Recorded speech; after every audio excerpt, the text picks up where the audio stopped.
Bonjour à tous et bienvenue dans les Chroniques de la Gare.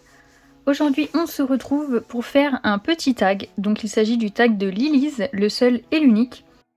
Je le tourne assez tardivement puisqu'en fait, comme je vous avais dit dans une de mes vidéos dernièrement, j'ai vraiment du mal à suivre toutes les chaînes, donc en fait j'ai vu sa vidéo un mois après qu'elle est sortie.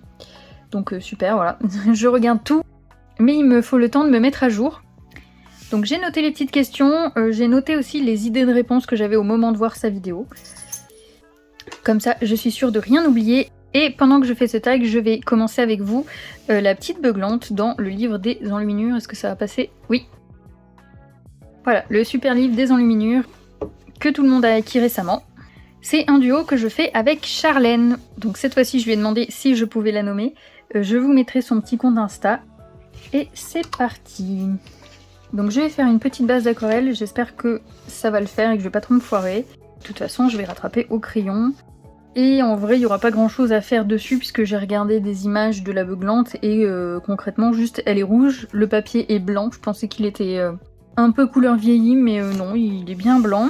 Et là, tous les petits bouts déchirés, je pense que je vais laisser blanc aussi. Donc à voir. Je ferai peut-être quand même un fond vieilli, mais pas sûr. Déjà, on va commencer avec le rouge. Donc pour le tag, si j'ai bien suivi, Lilise a eu l'idée de faire ce tag pour reprendre les questions qu'on lui pose le plus souvent en live et les questions qu'on retrouve souvent dans les FAQ. Donc le principe, je crois, c'est si je devais en garder qu'un seul. Comme gamme de crayons secs artistes. Donc sec, c'est non aquarellable, hein, pas forcément la mine qui est sèche. Donc c'est compliqué comme question. J'avoue que j'aime énormément les luminances et les Lightfast, surtout que les Lightfast, je m'en sers un petit peu plus souvent. Le mois dernier, j'ai essayé de rester sur ceux-là. Ça fait très rouge sang comme couleur, hein. Rouge un peu orangé, là je crois que la lettre elle est quand même un peu plus dans les tons bordeaux. Je vais voir, je vais changer de couleur après. Ah attention, Mélu va sauter sur le bureau. Bon, je pense qu'elle va être très très collante puisque madame fait un petit peu la gueule pour ceux qui ont vu les millions de stories que je vous ai sortis ce week-end. Donc moi, au moment où je vous filme, on est le 13 mars. Elle est pas très contente d'avoir un petit frère, voilà. Mon chéri s'est décidé à reprendre un petit chat après le décès de Barnes. Du coup là ça fait quasiment un an qu'on l'a plus. Pousse-toi, mets-toi sur le côté s'il te plaît, au moins. Allez, mets-toi là. Là. Pousse tes fesses. Voilà, couche-toi sur le livre. Donc il lui a fallu du temps, mais il s'est finalement décidé à reprendre un petit chat. Et pour l'instant, la cohabitation est pas super. Voilà, madame la petite princesse n'est pas très contente d'avoir de la compagnie. Bon, je m'y attendais un peu, hein, de toute façon, avec le caractère de Mélu. Et là, ce rouge, il fait un petit peu trop rose. Je suis un peu mitigée, là, j'avoue. Je vais peut-être faire une couche de l'un et après une couche de l'autre. Je vais voir, de toute façon je vais rattraper au crayon. Par contre le papier il est vachement cool, j'aime bien comment se diffuse l'aquarelle dessus. Revenons à la question. Donc je disais que j'aimais beaucoup les luminances et les Lightfast, mais si je dois vraiment garder qu'une seule gamme, mon cœur restera sur les polis, tout simplement parce que c'est une plus grande gamme, il y a 20 couleurs de plus. Ils sont également beaucoup plus faciles à trouver à l'unité. En tout cas, chez moi, j'en ai à des Cultura, alors que si je veux des Lightfast et des luminances, il faut que j'aille dans des géants des beaux-arts ou commander sur internet. Et à côté de chez moi, il n'y a pas ce genre de magasin. Donc les polis pour la taille du nuancier et la facilité à se les procurer. Et puis ça reste quand même ma première gamme artiste, donc ce seront toujours mes chouchous, même si je découvre d'autres gammes que j'aime particulièrement. Ce sont ceux-là mes préférés. Ensuite, une moyenne gamme de crayons secs. En moyenne gamme, je dirais les Coloursoft. Pour moi, c'est une moyenne gamme puisqu'elle est en dessous des Lightfast. Après, je sais qu'il y a les Artistes, je crois, et les Procolor de Derwent aussi, qui sont peut-être encore en dessous. Je sais pas, parce que du coup, je les ai pas ceux-là. Donc, si les Coloursoft, c'est considéré comme du haut de gamme, à ce moment-là, je dirais les Artix. Parce que j'aime beaucoup le nuancier. Pareil, encore une fois, c'est une gamme avec beaucoup de crayons. Donc forcément, 126, c'est plus intéressant que 72. Et je les trouve très très bien, ces petits crayons. Je les ai utilisés pendant tout le mois de janvier et franchement, j'ai été agréablement surprise. Ils sont très agréables sur le papier. Pour l'instant, en tout cas, sur les supports sur lesquels je les ai testés, ils passent partout. Ils passent bien sur le feutre alcool, bien sur l'acrylique, bien sur l'aquarelle, bien tout seul sur le papier comme ça. Donc Voilà, Colorsoft, et si les Colorsoft ne passent pas, alors les Artix. Comme gamme de feutres, alors, en gamme de feutres, je dirais quand même les feutres à alcool Action. Voilà, parce que c'est la plus grande gamme que j'ai. J'ai un petit peu de... comment il s'appelle? Ceux de Winsor & Newton, là j'ai perdu le nom, c'est pas grave. Et je crois que j'ai un Copic que j'avais acheté à l'unité pour tester un peu. Mais du coup, ouais, les feutres à alcool Action, tout simplement parce que c'est ceux que j'ai en plus grosse quantité. Et après, j'ai des feutres à eau, mais à choisir entre feutres à alcool et feutres à eau, je préfère quand même largement les feutres à alcool. Donc vu que là, elle n'a pas fait de différence entre les deux types de feutres à alcool. En quatrième, donc si je devais garder qu'une seule gamme de crayons aquarellables. Alors ça, c'est quand même un petit peu plus difficile, puisque j'en ai beaucoup. J'ai les Art Grip, les Goldfaber, j'ai les Prisma Watercolor, j'ai les Inktense, j'ai les Albrecht et j'ai les Gangui. Donc j'ai quand même pas mal de Faber-Castell, hein, puisque Art Grip, Goldfaber et Albrecht, c'est tout Faber-Castell. Du coup, je dirais quand même les Albrecht, parce que c'est ceux où il y a le plus de couleurs, c'est les plus pigmentés, parce que les Gangui, je crois qu'il y en a presque autant, je m'en rappelle plus parce que je m'en sers vraiment très peu, mais les couleurs sont vraiment très très fades. Je les sors justement si je veux quelque chose de clair, ou de pastel même je dirais. Voilà, les Albrecht, et puis pareil, ils sont quand même plus faciles à trouver à l'unité, en tout cas pour moi, dans le coin où j'habite. Ensuite, en matériel aquarellable, donc là elle a précisé aquarelle, crayon, Neocolor 2 ou Gelatos. Donc j'ai les Neocolor 2 que j'aime bien, surtout pour faire des fonds, même si je les ai boudés pendant un petit moment à cause de mes mésaventures sur du mauvais papier, mais au début je faisais quand même beaucoup de fonds avec. J'ai de l'aquarelle en godet, mais vraiment je la maîtrise pas, hein. Là vous voyez comment je fais, je suis en mode j'essaye quoi, je mets de la couleur, on voit bien ce que ça donne, je fais des traces, enfin voilà, clairement c'est quelque chose que je maîtrise pas du tout. Là ce côté là il est vachement plus pigmenté que celui-là parce que le godet c'est plus imprégné d'eau. Donc je garderai quand même les crayons de couleur parce que c'est ce qui est le plus pratique pour moi. Je trouve que c'est ce que je maîtrise le mieux. Et que ce soit pour doser le pigment ou l'application, parce que dans les petites zones c'est quand même plus pratique d'avoir un crayon aquarellable qu'un gros Neocolor 2. Voilà. Même si je sais qu'on peut les tailler, mais je trouve ça dommage de les tailler, on perd de la matière quoi tout simplement. Donc voilà, en matériel aquarellable, je garderai les crayons aquarellables. Et ben voilà, matériel pour le fond, du coup Neocolor 2. Mes indispensables colos, donc crayon gel, taille crayon, gomme. Moi ce serait l'aiguiseur. Voilà, parce que j'aime quand même travailler avec des crayons très pointus. Je pourrais pas me passer d'un aiguiseur, parce que même si... donc elle précise taille crayon, stylo gel ou gomme, donc j'imagine qu'on peut pas prendre... faut faire le choix entre les trois quoi. Donc on peut pas prendre un taille crayon pourri si on a décidé de prendre la gomme, hein. Je pense que c'est soit taille crayon, soit gomme, soit stylo gel. Donc du coup, absolument mon taille crayon. Parce que si on taille pas nos crayons, on est dans le caca pour colorier, hein, voilà. Et si je le fais au cutter par exemple, bon ça je pense que c'est autorisé vu que c'est pas un taille crayon, on pourrait pas avoir, enfin moi en tout cas j'arrive pas à avoir une mine vraiment pointue ou alors c'est vraiment hyper contraignant. Donc voilà, je préfère ne pas gommer, tant pis, faudra faire plus attention, et pas mettre de stylo gel, c'est pas grave. Il suffit de faire pareil, attention où on laisse nos lumières. Ensuite, en question 8, la touche finale, donc encre... Qu'est-ce que j'ai marqué? Encre métallique, Stickle, Posca. Moi j'ai pas de stickle, mais du coup j'imagine que c'est paillettes. Mais lui s'il te plaît ne marche pas dans l'aquarelle, tu vas me faire des petits coussinets rouges partout. Oui, donc je disais que j'ai pas de stickle, c'est en vrai ça fait pas si longtemps que je mets de la paillette dans mes colos, donc je préfère quand même le Posca. Pour ajouter des petits détails à la fin, c'est rare que je finisse pas un colo sans mettre du Posca. Que ce soit pour faire des petits effets blancs dans les yeux, ou pour mettre des petits détails sur l'illustration qui sont pas pratiques à faire au crayon par exemple. Je détourne pas trop. Des fois je le fais et des fois non, franchement c'est pas que j'ai la flemme mais c'est que j'y pense pas en fait.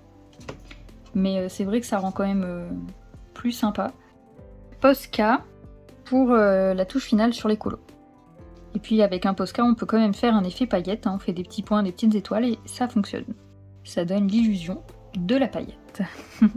Ensuite en question 9, si je devais garder un seul livre Disney, En vrai, j'ai pas besoin de beaucoup réfléchir puisque mon préféré c'est Le Vitro tome 1. Voilà. Si je devais vraiment avoir qu'un seul livre Disney, j'en ai une tonne, on est bien d'accord, ce serait quand même celui-là. Déjà, c'est un grand format, donc pour faire un colo, ça nous prend un certain temps. Il y a 100 illustrations dedans, je crois, si je dis pas de bêtises. Donc pareil, le temps de faire 100 illustrations, on a le temps.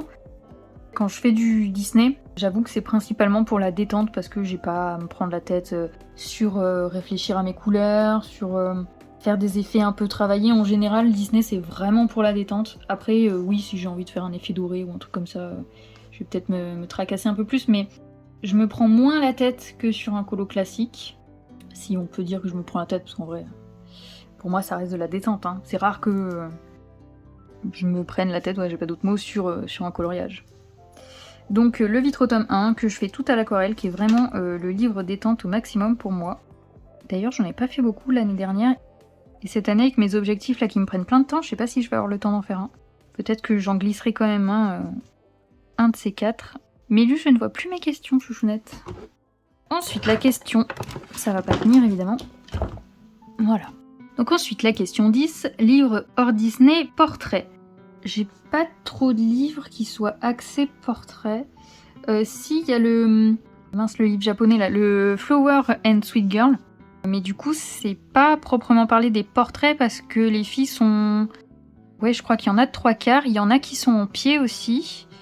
Donc je sais pas si c'est considéré comme un livre de portrait.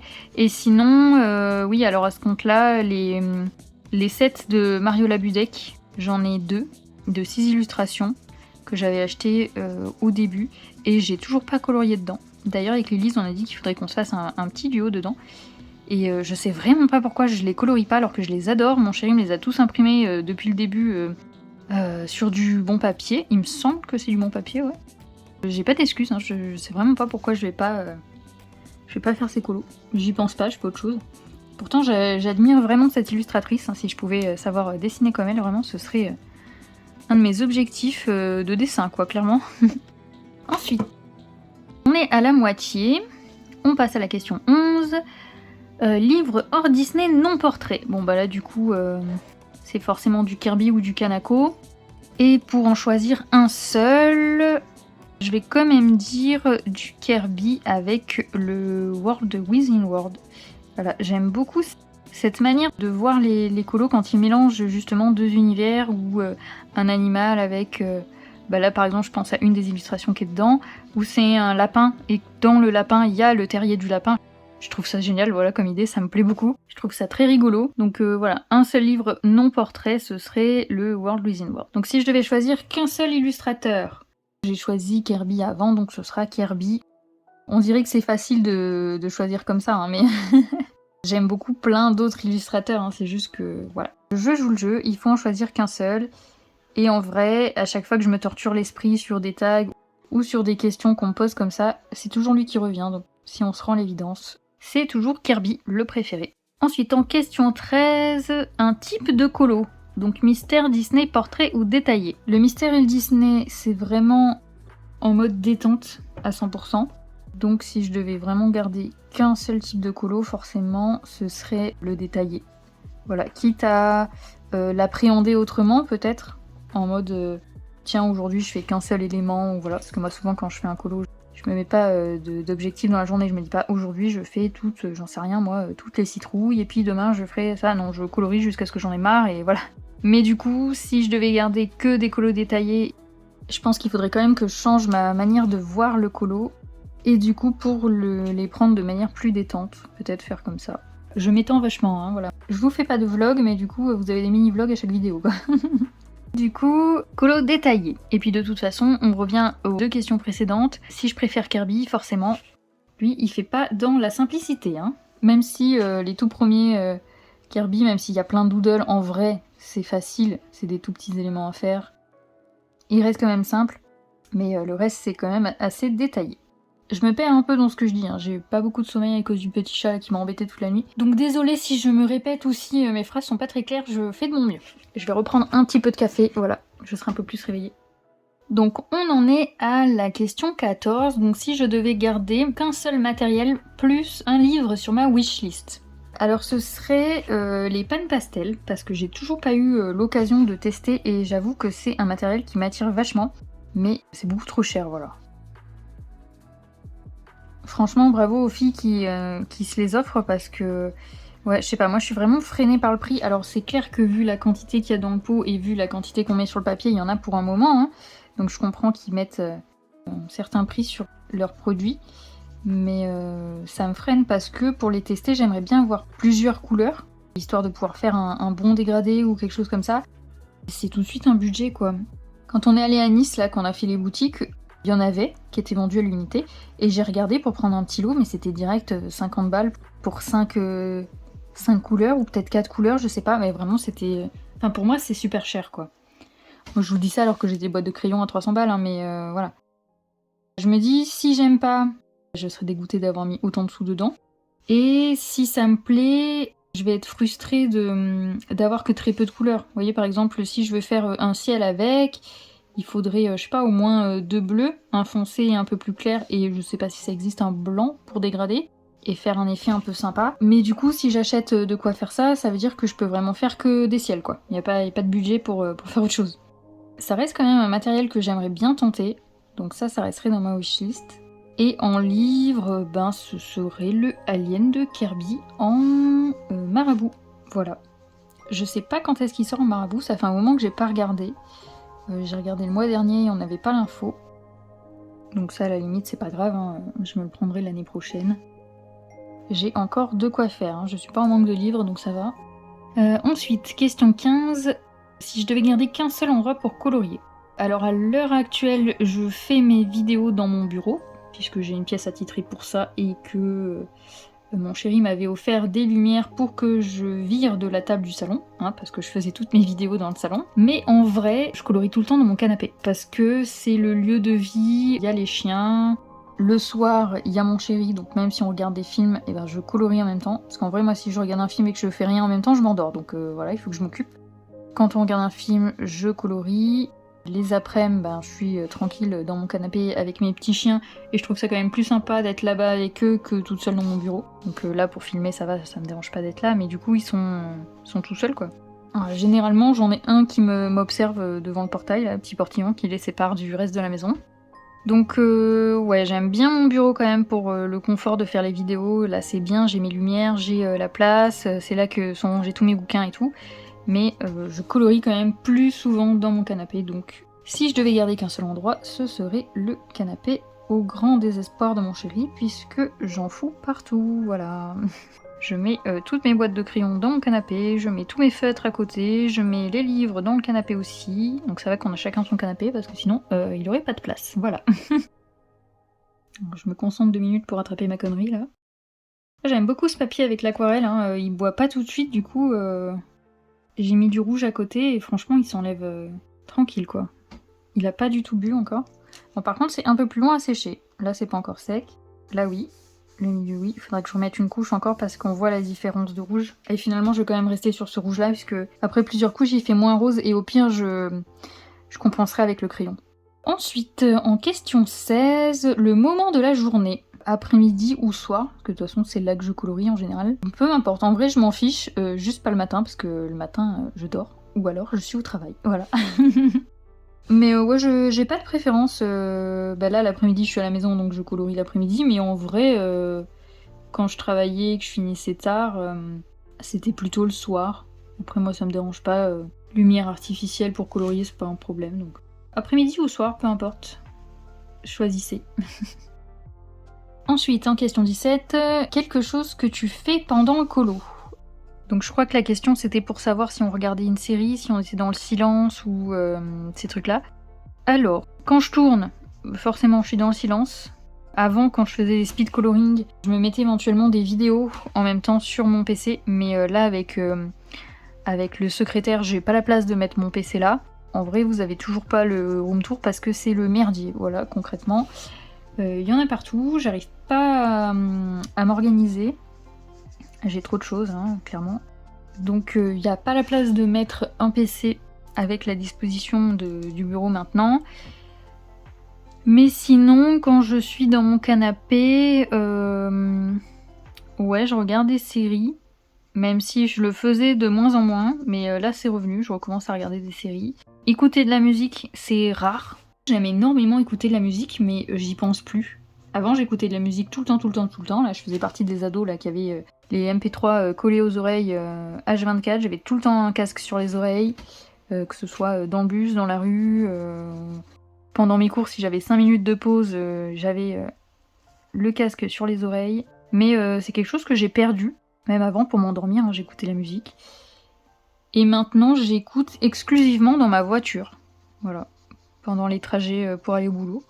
Mais des fois, ça me prend et d'un coup, je me dis, oh tiens, je vais écouter la musique. Et donc, je me mets de la musique. Mais c'est le plus rare.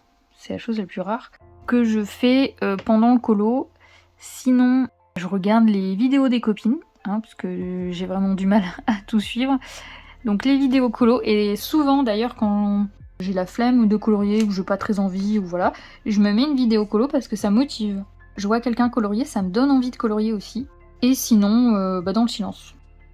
Avec les chiens, avec Mélu qui râle tout le temps, et quand mon chéri là il met tout le temps quelque chose à la télé, donc c'est vrai que j'aime bien être dans le calme quand je suis toute seule.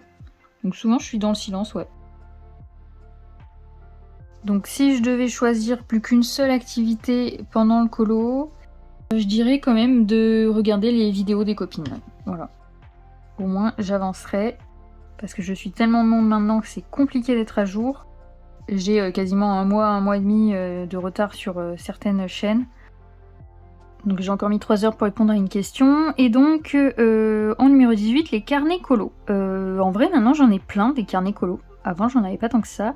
Mais j'ai un carnet pour la Pâques, j'ai un carnet nuancier, j'ai un carnet colo fini où je mets les couleurs que j'ai utilisées. Maintenant j'ai un carnet pour les vidéos YouTube, mais du coup je sais pas si ça compte en carnet colo. Mais si je devais en garder qu'un, en vrai ce serait pas très difficile, je garderais mon carnet avec les colos finis, où je mets les couleurs, puisque les nuanciers, j'en ai un dans chaque boîte de crayons. En général, je fais toujours un nuancier à la va-vite sur une petite feuille de papier pour pouvoir les retrier et après les mettre dans le vrai nuancier. Donc j'ai toujours une feuille qui traîne et après il y en a d'autres où j'ai pris la peine de refaire carrément un beau nuancier dedans. Sur les polis, j'en ai un qui est accroché sur le capot de la boîte. Dans les Color Soft, j'en ai refait un aussi, qui est plastifié, qui est à l'intérieur de la boîte. Dans les Posca, je l'ai aussi. Bon, je suis en galère à faire mes nuanciers, mais normalement, il y en a dans toutes les boîtes, donc je devrais me débrouiller. Et au pire, si je l'ai pas, je fais des petits tests de crayon dans mon carnet de colo fini, c'est pas un problème. Donc voilà, je garderai celui-là. Et pour la Pâques, avant, je me débrouillais très bien sans. J'ai un endroit dans mon bureau où je mets les livres de la Pâques, donc voilà, pareil, je pourrais m'en passer. En fait, j'ai fait ça juste pour avoir la satisfaction de cocher mes colos quand je les ai terminés. Je trouve ça plaisant de se dire, tiens, j'ai fait celui-là. Pas d'obligation à garder ce carnet non plus. Ensuite, c'est la dernière question. Donc mes objectifs colo 2023. Vous avez une vidéo, donc comme beaucoup, on a fait notre petite vidéo objectif de l'année. Je vous ai fait une rétrospective de tous les colos de l'année 2022 aussi, j'aime bien faire ça. Surtout que je vous fais pas de vidéo colo de décembre parce que je trouve que c'est redondant. Donc je sais pas, pour l'année prochaine, dites-moi si vous voulez que je le fasse peut-être avec janvier, les colos de janvier plus les colos de décembre, parce que c'est vrai que j'ai remarqué que quand je vous ai fait la rétrospective, je me suis pas tellement attardée sur les colos que j'avais fait en décembre. Je vous redemanderai ça en fin d'année. Je vais quand même vous refaire un petit résumé, même si je vous invite à aller voir la vidéo si vous voulez vraiment le détail. En gros, j'ai 3 livres à finir. Je veux entamer tous mes livres. Je veux faire un Kincaid à l'acrylique. Je ne dois pas acheter de livres cette année. Et je voulais aussi reprendre les vidéos sur mes petits animaux. Donc là déjà, si vous voulez, je peux vous dire que entamer tous les livres, ça va être compliqué. Parce qu'en vrai, vu que j'ai dit que je m'achèterais pas de livres cette année, ma famille m'en a pris plein, donc là on est au mois de mars et j'ai déjà 10 nouveaux livres. Donc je suis très contente, mais ça va être chaud de tous les entamer. Et même là avec mes objectifs, vu que je travaille et quand j'ai fait mes objectifs, j'avais calculé ça dans le fait que je travaillais plus à ce moment-là. Je vous cache pas que cet objectif-là, il est tendu, voilà. Et je pense que d'ailleurs, avec tous les nouveaux livres que j'ai eus, si j'arrive à en entamer 26 avant la fin de l'année, je considérerais que c'est bon, puisque j'en avais 26 au moment où j'ai décidé de faire cet objectif-là. Donc on verra d'ici là, on a encore le temps. Je le redis ici parce que je sais que ça peut être sujet de stress pour certains, mais moi les objectifs c'est vraiment pour rigoler quoi. Si j'y arrive pas, j'y arrive pas. Je vais pas me faire une montagne parce que j'ai pas réussi, même si on était parti en délire avec Audrey Mogg sur ça, que je disais si j'arrivais pas à faire mes objectifs, il y avait pas mort d'homme, et en fait si. Voilà, on a décidé que si je n'arrivais pas à faire mes objectifs, une fabrique de crayons allait fermer. Voilà. Donc depuis le début de l'année, on a déjà fermé 3 fabriques de crayons, puisque j'ai eu 3 colos non faits dans ma liste d'objectifs. Donc je suis désolée si vous recevez pas vos crayons dans les temps, c'est ma faute. Donc voilà, donc du coup, les objectifs, c'est juste une manière de me motiver, mais je me mets pas du tout de pression. Si j'y arrive pas, je serai pas déçue non plus, enfin voilà. C'est pour m'amuser, le colo c'est avant tout pour la détente, et pour faire des belles rencontres, pour partager. Je trouve ça cool de me mettre des objectifs. Et pas de pression. Et j'ai encore mis 8 heures pour répondre à la question, mais c'est pas grave, c'est la dernière, puisque au final la question 20 c'est taguer 3 personnes. Je ne sais pas qui l'a fait, parce que j'ai trop de vidéos à voir, je vous l'ai dit plein de fois. Je dirais Colorisera, parce que je sais qu'elle passe de temps en temps par ici, et je crois pas l'avoir vue dans mon fil d'actu. Mélo Colo, qui m'a tagué la dernière fois. La Cour de Lille.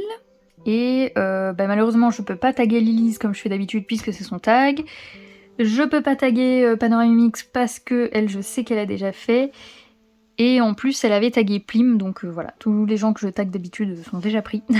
Je tag Colorisera si tu veux bien le faire, avec Mélo Colo et la Cour de Lille. J'espère que vous l'avez pas déjà fait et que ça vous branche de le faire, voilà.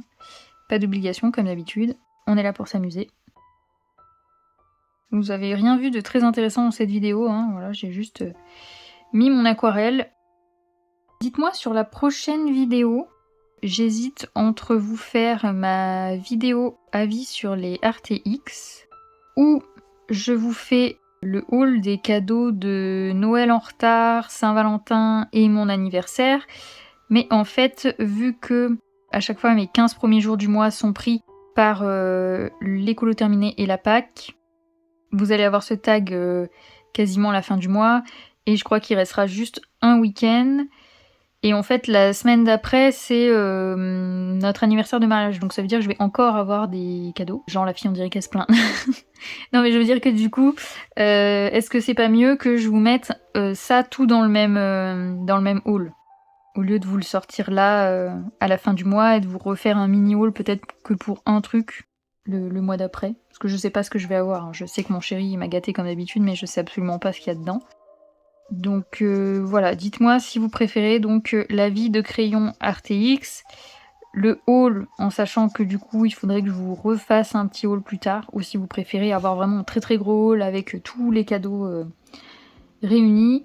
Et sinon j'ai un speed painting pour le coup, c'est pas un speed coloring, c'est un tableau que j'ai fait qui était le cadeau de Noël de mon chéri. C'est un petit tableau de Barnes que j'ai filmé et que je dois vous faire en vidéo, et du coup ça va être très très long à monter, c'est pour ça que pour l'instant je l'ai pas fait, mais ça reste aussi une option. Voilà, si jamais vous avez envie de voir ça en premier, n'hésitez pas à me le dire et j'essaierai de me bouger pour vous faire le montage, et au pire je passerai mon dimanche dessus et vous aurez la vidéo très tard dans la nuit comme j'ai l'habitude de faire. Voilà, vous avez l'habitude maintenant. C'est censé sortir à 9h les vidéos, mais parfois vous les avez très tard ou même le lundi. Donc cette fois, j'arrête de parler, je vous souhaite une bonne journée et je vous dis à bientôt dans une prochaine vidéo.